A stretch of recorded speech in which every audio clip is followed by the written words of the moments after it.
ఈరోజు సాయంత్రం వరకు ఉమ్మడి మెదక్, నిజామాబాద్, ఆదిలాబాద్, కరీంనగర్ జిల్లాల యొక్క పట్టభద్రుల నియోజకవర్గం నుంచి ఎమ్మెల్సీ ఎన్నికకు ప్రచారం ముగియనుంది. ఎవరైతే బరిలో ఉన్నారో వారందరూ కూడా వారి వారి విధి విధానాలతో వారి యొక్క ఏజెండాతో ప్రచారాన్ని ముగించబోతాను. అదే మాదిరిగా ఈ నియోజకవర్గం నుండి పోటీ చేస్తున్న కాంగ్రెస్ పార్టీ బలపరిచిన అభ్యర్థి ఆల్ ఫోర్స్ నరేందర్ రెడ్డి గారు కూడా బరిలో నిలబడుతున్నారు. కాంగ్రెస్ పార్టీ కరీంనగర్ జిల్లాకు చెందిన నరేందర్ రెడ్డిని బరిలో నిలబెట్టి వారి గెలుపు కొరకు కృషి చేస్తుంది. ఈ 14 నెలల కాలంలో కాంగ్రెస్ పార్టీ యనమల రేవంత్ రెడ్డి గారి పరిపాలనలో ఉద్యోగులకు, నిరుద్యోగులకు మేమేం చేశాం,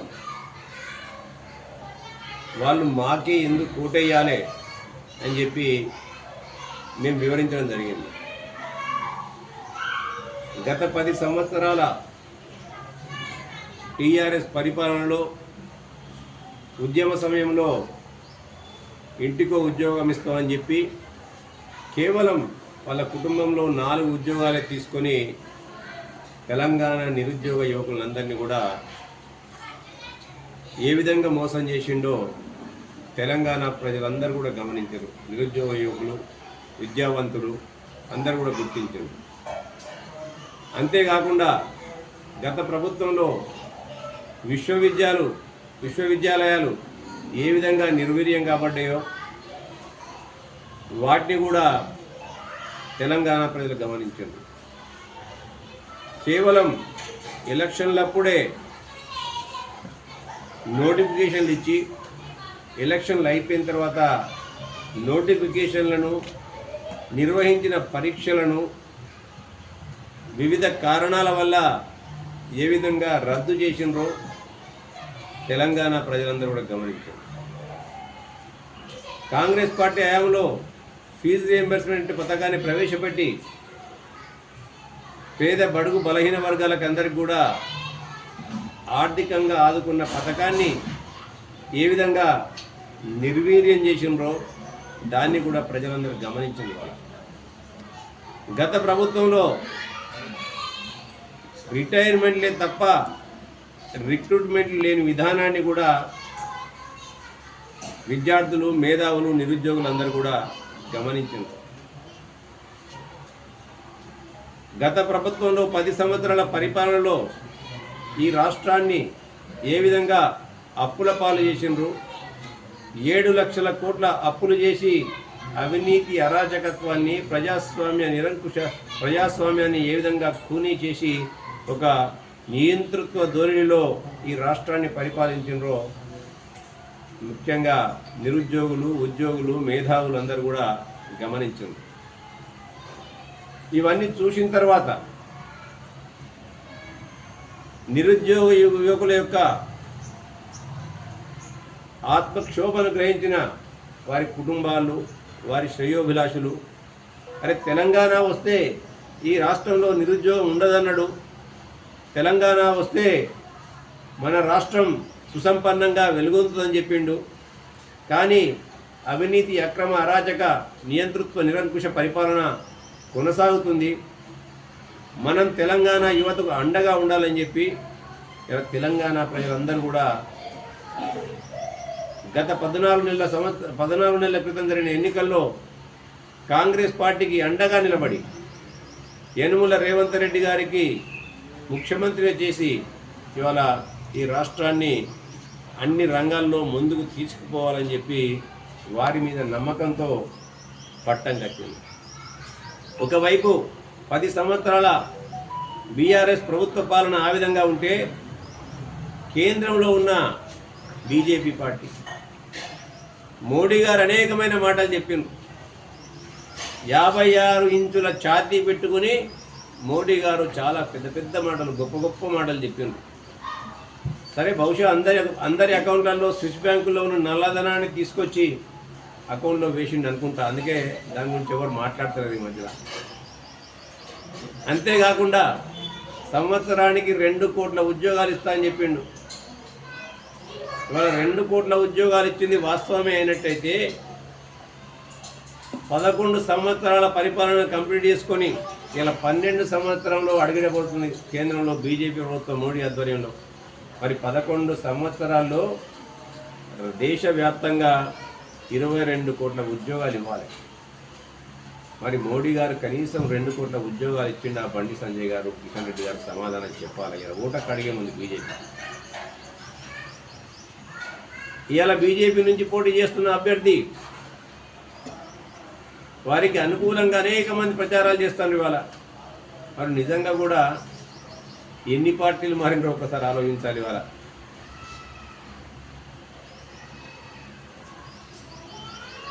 ఇవాళ తెలంగాణ యువత, నిరుద్యోగులు, ఉద్యోగులు అందరూ కూడా ఒకటే గమనిస్తారు. ఇవాళ ఈ రాష్ట్ర ఆర్థిక పరిస్థితిని గత 10 సంవత్సరాల పాలకులు చిన్నాభిన్నం చేసి 7 లక్షల కోట్ల అప్పులో నెట్టినప్పటికీ, సంవత్సరానికి 72,000 కోట్ల మిత్తి కట్టుతున్నప్పటికీ వారు చేసిన పాపానికి కేంద్ర ప్రభుత్వం ఈ రాష్ట్రం నుంచి అధిక మొత్తంలో, దేశంలో ఏ రాష్ట్రం చేయని మాదిరిగా అధిక మొత్తంలో జీడిపి ఇచ్చుకుంటూ ట్యాక్స్ పే చేస్తున్నప్పటికీ వాళ్ళు మనకు తగు రీతిలో మన హక్కుకు తగ్గట్టుగా మన వాటా ఇవ్వనప్పటికీ ఇలా ముఖ్యమంత్రి గారు ఒకటే ఉద్దేశంతో సోనియా గాంధీ గారి, రాహుల్ గాంధీ గారి మాట ప్రకారం, వారిచ్చిన మాట ప్రకారం మడమ తిప్పకుండా, మాట తప్పకుండా ఈ రాష్ట్రంలో అనేకమైన అభివృద్ధి సంక్షేమ పథకాలు ముందుకు పెట్టారు. మా ప్రభుత్వం అధికారంలోకి రాగానే యనుమల రేవంత్ రెడ్డి గారు 9 నెలల కాలంలోనే 56,000 ఉద్యోగాలు ఇచ్చింది వాస్తవం కాదా అని నేను అంటుంది వాళ్ళ. దాంతోపాటు గత ప్రభుత్వంలో డిఎస్సికి ఎప్పుడు కూడా నోచుకోలే. పైపెచ్చు పేదవాడికి విద్యను దూరం చేసే విధంగా సింగిల్ బెడ్ టీచర్లు అన్నింటినీ కూడా వాళ్ళు క్లోజ్ చేసిండ్రు. ఇంచుమించు 6,000 పైసలకు స్కూళ్ళను క్లోజ్ చేసిండ్రు. తండాల్లో, గూడాల్లో ఉండే స్కూళ్ళను అన్నింటినీ కూడా క్లోజ్ చేయడం జరిగింది. కానీ మా ప్రభుత్వం అధికారంలోకి రాగానే ఎన్ని వంకలు పెట్టినా, ఎన్ని కట్టెలు పెట్టినా, ఇచ్చే డిఎస్సి నోటిఫికేషన్ క్యాన్సిల్ చేయాలని చూసినా కృతనిశ్చయంతో ముందుకెళ్ళి 3 నెలల్లోనే 11,000 మందికి టీచర్లను రిక్రూట్ చేసింది వాస్తవం కాదా అని నేను ఇలా నిరుద్యోగులను, ఉద్యోగులను, ఇలా చదువుకున్న విద్యావంతులు నేను అడుగుతున్న ఇవాళ. అంతేకాకుండా చాలా కాలం నుంచి పెండింగ్ ఉండే 10 సంవత్సరాల్లో ట్రాన్స్ఫర్లు లేవు టీచర్లకు. 10 సంవత్సరాల్లో టీచర్లకు ప్రమోషన్ లేవు. పండిట్ పోస్టులకు కూడా ఎక్కడ కూడా రిక్రూట్మెంట్ జరగలే. వాళ్ళ ప్రమోషన్లు లేవు. ఇవన్నింటినీ కూడా ఈ ప్రభుత్వం చిత్తశుద్ధితో చేసింది వాస్తవం కాదా అని చెప్పి నేను ఇలా వాళ్ళందరినీ కూడా రిక్వెస్ట్ చేస్తున్నా.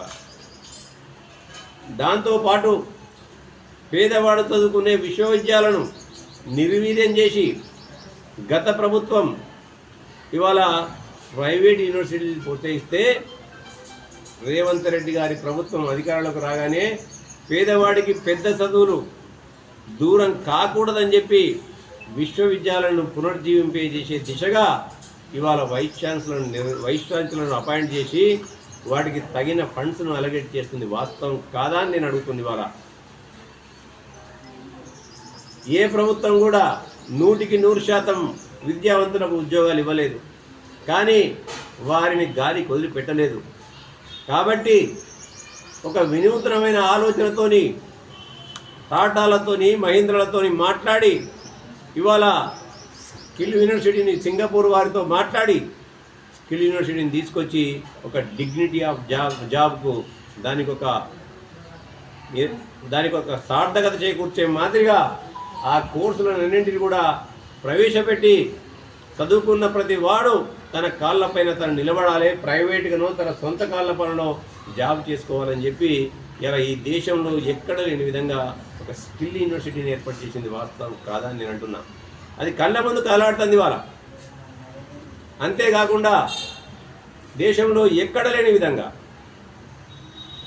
మన యువకులందరూ కూడా విద్యతో పాటు మానసిక వికాసానికి, శారీరక వికాసానికి అభివృద్ధి చెందాలని చెప్పి ఇవాళ దేశంలో ఎక్కడ లేని విధంగా మన రాష్ట్రంలో ఇవాళ స్పోర్ట్స్ యూనివర్సిటీని ఏర్పాటు చేస్తుంది. వాస్తవం కాదని నేను అంటుంది. ఇలా ప్రపంచంతో పోటీ పడే విధంగా అక్కడ విద్యార్థులను తయారు చేసి ఒలింపిక్స్లో మనం గోల్డ్ మెడల్ కొట్టాలని చెప్పి వారి తాపత్రయం. ఇలా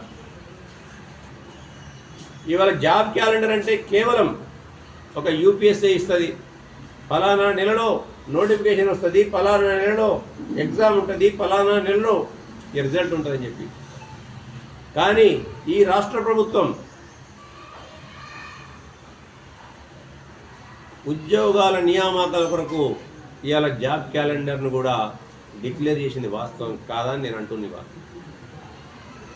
దీంతో పాటు అనేక రంగాల్లో అనేక విషయాల్లో గత ప్రభుత్వాలు ఏదైతే వైఖరి ప్రదర్శించిందో ఇవాళ ప్రపంచంతో పోటీ పడాలని చెప్పి ఇవాళ అనేకమైన కంపెనీలతో ఇలా దావోస్ వెళ్ళి ఎవ్వరు కూడా తీసుకురాని విధంగా చాలామంది చాలా గప్పాలు కొట్టిండ్రు, ఇంగ్లీష్లో మాట్లాడినరు, సూట్ వేసిండ్రు, బూట్ వేసిండ్రు, ఇన్ని తెచ్చినాము అన్ని తెచ్చినాము అని చెప్పి ట్విట్టర్లల్లా ఎక్స్లల్లా ఖాతాలు పెడితే ఎక్కడ కూడా అది కార్యరూపం దాల్చిన పాపాన పోలే.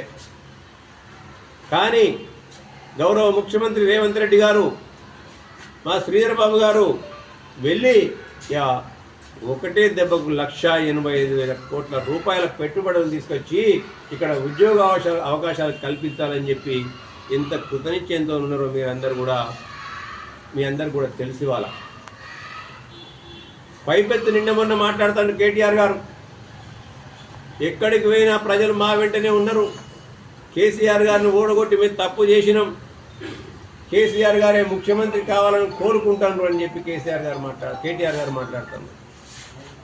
అదే నిజమైతే ఇదే 4 ఉమ్మడి జిల్లాలు కదా 2009వ సంవత్సరంలో ఉద్యమానికి ఊపిరిగా నిలిచినాయి, ఈ ఉద్యమానికి స్ఫూర్తినిచ్చినాయి ఈ 4 జిల్లాలే కదా.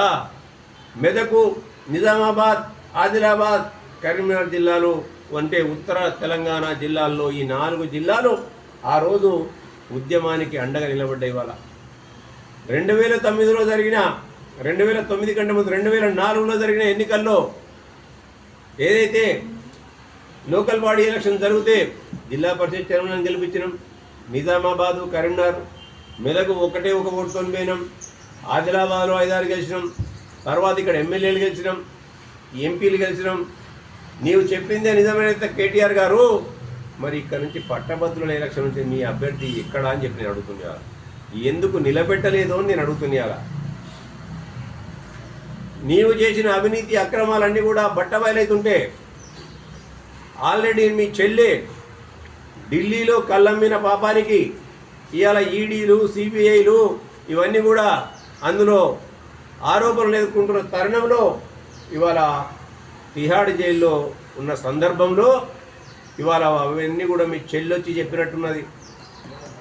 అన్నా నేనంటే చెల్లె, నేనంటే ఆడపిల్లను నా మీద కొంత కనికరం చూపించిన జైలోళ్ళు మోడీ గారు కూడా చూపించినట్టు బయటికి పంపించిండ్రు, కానీ నిన్ను ఇడిచిపెట్టారన్నా నువ్వు ఇట్లా మాట్లాడితే అని చెప్పినట్టుంది. బహుశా దానితోని వరకు స్టార్ట్ అయింది కేటీఆర్ గారికి ఒక అక్రమ రాజకీయ పొత్తులకు లేపే విధంగా ఇవాళ ఢిల్లీ కాళ్ళ దగ్గర మోకరిల్లి, మోడీ కాళ్ళ దగ్గర మోకరిల్లి ఇవాళ క్యాండిడేట్ని పెట్టలేదు తప్ప ఇంకోటి కాదు. ఇవాళ ఈడీలకు, సిబిఐలకు, తిహాడ్ జైలుకు భయపడి ఇవాళ కొడుకును కాపాడుకోవాలి. కొడుకు చేసిన అరాచక, అక్రమ, అవినీతి, దోపిడిని ఇవాళ ఢిల్లీ చేతిలో ఉంది కాబట్టి ఈడీ, సిబిఐ వాటి నుంచి కూడా బయటపడాలంటే మేము బీజేపీతోని లోపాయకారి వద్ద గల్లీలో కుస్తీ పట్టాలి, ఢిల్లీలో దోస్తు చేయాలనే ఒక సిద్ధాంతంతో ఇవాళ ఇక్కడ క్యాండిడేట్ని పెట్టలేదు తప్ప ఇంకోటి కాదని చెప్పి నేను మీ అందరూ కూడా మనవి చేస్తున్నాను. ఇవాళ విదేశాలకు పోయినప్పుడు నేను ఇంకోటి నిన్న మొన్న నాకు చెప్తాను, ఎంత పడిందో నాకు తెలియదు, కానీ ఇక చాలా ఆధారాలు వచ్చినాక చెప్తా. అవి కూడా ఆగాయి, నిజం నిలకడ మీద తెలుస్తూ అంటారు. మన సార్లకు లింకులు, పెద్ద సారుకు ఇక్కడున్న స్థానిక నాయకులకు కొంతమందికి లింకులు ఈ మధ్యలో ఉన్నాయి కదా, దందాలు, డ్రగ్గు దందాలు అక్కడి నుంచి ఇక్కడ దానికి వస్తున్నాయి. సారీ ప్రాంతంలో అభివృద్ధి చేసింది ఏంటంటే ఈ రాష్ట్రంలో పిల్లలకు డ్రగ్గులు, గంజాయిలు ఇవన్నీ కూడా యువత గమనిస్తుంది. విద్యార్థులు, యువకులు, చదువుకున్న మేధావులు అందరూ కూడా గమనిస్తాం. ఆ తీగంతా లాగుతుంటే సిరిసిల్ల దాకా కూడా వస్తుందట, ఆ డొంక లాగుతుంటే సిరిసిల్ల దాకా కూడా వస్తుందట. ఇవన్నీ కూడా నేను ఇంకా మనం ఇంకొంచెం నిజాలు తెలుసుకోవాల్సిన అవసరం ఉంది. ఇంకా తెలుస్తుంది, ఓన్లీ అనుమానం మాత్రమే.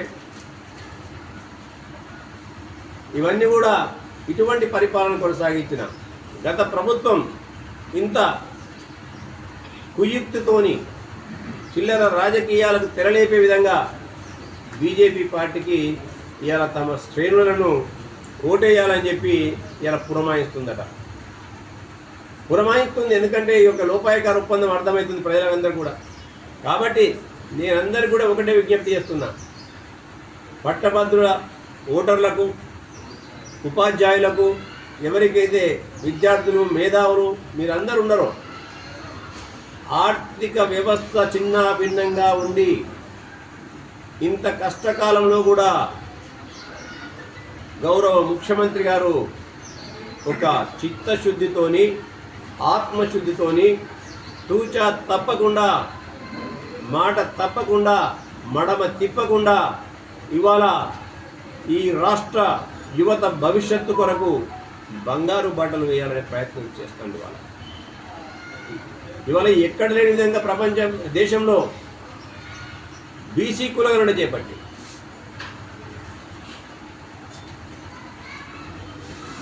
రాజ్యాంగ స్ఫూర్తితో బాబాసాహెబ్ అంబేద్కర్ గారు రచించిన రాజ్యాంగాన్ని తూచా తప్పకుండా అమలు చేయాలని చెప్పి, వారి హక్కులు వాళ్ళకి ఇవ్వాలని చెప్పి, వారి వాటా, వారి కోటా వారికి ఇవ్వాలని చెప్పి ఇవాళ బీసీ కులగణన చేపట్టి ఇవాళ రాజకీయంగా కూడా వాళ్ళ కోటా ఇవ్వాలని చెప్పి ఇవాళ అనేకమైన సంస్కరణల దిశగా మాట్లాడతాను. కొంతమంది నిండమని వస్తాను, ఇలా ఎవరైనా పోటీ చేయొచ్చు, ఓటును ఏ ఒక్క ప్రాతిపదికనైనా అడగొచ్చు.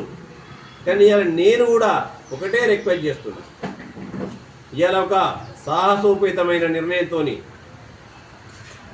ఈ తెలంగాణ రాష్ట్రంలో అత్యధికంగా ఉండే జనాభా 80-85% ఉండే జనాభా ఇవాళ బీసీ, దళిత, బడుగు, బలహీన వర్గాలు, ఆ వారి బ్రతుకులు బాగుపడాలి సామాజికంగా, ఆర్థికంగా, సాంఘికంగా అని చెప్పి ఆ రోజు తల్లి సోనియా గాంధీ తెలంగాణ రాష్ట్రాన్ని ఇచ్చింది. ఆ మాటలను నిజం చేస్తూ ఏదైతే రాహుల్ గాంధీ గారు మాట ఇచ్చిండ్రో ఆ మాట ప్రకారం ఇలా దేశ చరిత్రలో ఎవరు చేయని విధంగా ఇలా యనుమల రేవంత్ రెడ్డి గారు బీసీ కులగణన చేపడితే దాని మీద ఎవరు పాల్గొరంగా. కేటీఆర్ గారు పాల్గొరు, హరీష్ రావు గారు పాల్గొరు, కేసీఆర్ గారు పాల్గొరు, మాట్లాడే బీజేపీ నాయకులు పాల్గొరు. కానీ తప్పు ఉంది అంత. మా రేవంత్ రెడ్డి గారు ఏమన్నా తప్పు చేసిండా? మీరు పాల్గొంటేనే కదా ఎంతమంది ఉన్నారని వచ్చేది. మీరు పాల్గొలేదు కాబట్టి ఆ లెక్కలో కొంత తప్పు ఉండొచ్చు. వారు ఏమన్నారు, నేను ప్రారంభం చేసిన ఏమైనా తప్పులుంటే సరిదిద్దుకుంటా. ప్రతిపక్ష నాయకుడు రాడు ఫామ్ హౌస్ వదిలిపెట్టి, బీజేపీ నాయకులు మాట్లాడతారు నిన్న మొన్న ఇలా ముస్లింలను బీసీలు ఎట్లా చేస్తామని చెప్పి కొత్తగా ఉంది. అదేమన్నా మోడీ గారు పరిపాలించిన, ముఖ్యమంత్రిగా పరిపాలించిన నీ గుజరాత్ రాష్ట్రంలోనే ఇలా బీసీలలో వాళ్ళని కలిపినావు కదా. ఆ రోజు మండల్ కమిషన్ రికమెండేషన్స్ కదా అవన్నీ. మాట్లాడితే బండి సంజయ్ గారు కొంచెమన్నా ఆలోచించుకొని మాట్లాడాలి.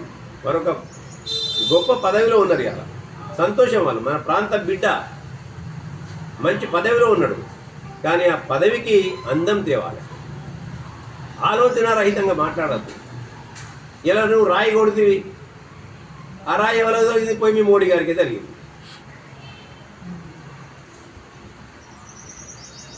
ఆ రాయి ఇసురేముందో, ఆ మాట దారేముందో ఒకటికి 10 సార్లు ఆలోచించుకొని నీ దగ్గర ఉన్న నిపుణుల నుంచి నువ్వు సమాచారం తీసుకొని మాట్లాడితే బాగుంటుంది. ఇవాళ ఏమున్నా బట్టగాల్చి మీద వేయాలి. ఇలా బీసీలు అన్ని కులాలను అన్ని మతాలను ఉన్నారు. వాళ్ళు కొత్తగా వచ్చింది లేదు, వాళ్ళ కొత్తగా ఇచ్చింది లేదు. కాబట్టి నేను అందరికి కూడా ఒకటే విజ్ఞప్తి చేస్తున్నా, ప్రెస్ మిత్రులతో సహా. ప్రెస్ మిత్రులకు కూడా పట్టభద్రులలో ఓటు హక్కు ఉంటుంది, వాళ్ళ కుటుంబ సభ్యులకు కూడా ఓటు హక్కు ఉంటుంది. పట్టభద్రుల ఓటర్లందరూ కూడా నేను ఒకటే విజ్ఞప్తి చేస్తున్నా, మేము చెప్పినవి ఏమైనా తప్పులు చెప్పినామా? మేము పని చేసినాం, పనికి తగ్గట్టుగా ఓటు అడుగుతున్నాం. ఒక విద్యావంతుని, ఒక వ్యవస్థలను పారదర్శకంగా నడిపిస్తున్న వ్యక్తిని కాంగ్రెస్ పార్టీ ఇలా బలపరిచింది. ఆ బలపరిచిన వ్యక్తికి మీరందరూ కూడా అండగా ఉండాలని 27వ తారీఖున జరగబోయే పట్టభద్రుల ఎమ్మెల్సీ ఎలక్షన్లో నరేందర్ రెడ్డి గారి సీరియల్ నెంబర్ 2 దానిపైన 1వ నెంబర్ వేసి మీరందరూ కూడా ఆయన అత్యధిక మెజారిటీతో ఆ రోజు ఎమ్మెల్సీ జీవన్ రెడ్డి గారిని గెలిపించారు. అదే మాదిరిగా నరేందర్ రెడ్డి గారిని కూడా పెద్ద ఎత్తున గెలిపించి ఇవాళ బీసీ కులగణన లాంటి సాహసోపేతమైన నిర్ణయం తీసుకున్న ఆ నిర్ణయం సాఫల్యం కావాలంటే, సాకారం కావాలంటే మీ అందరి మద్దతు అవసరం. రేపు అసెంబ్లీలో కానీ కౌన్సిల్లో కానీ మీ యొక్క మద్దతు అవసరం. ఆ మద్దతుకు ఇలా నరేందర్ రెడ్డి గారికి మీరు ఓటేసేది కూడా అవసరం అని చెప్పి మీ అందరికి కూడా పేరు పేరున విజ్ఞప్తి చేస్తూ 27వ తారీఖు నాడు నరేందర్ రెడ్డి గారికి ఓటేయాలని చెప్పి ఈ ఉమ్మడి జిల్లాలో ముఖ్యంగా కరీంనగర్ జిల్లా పట్టభద్రులను, ఈ 3 జిల్లాల పట్టభద్రులను అందరూ కూడా పేరు పేరున సిరిసిల్ల కాంగ్రెస్ పార్టీ తరఫున మేము కోరుకుంటున్నాం.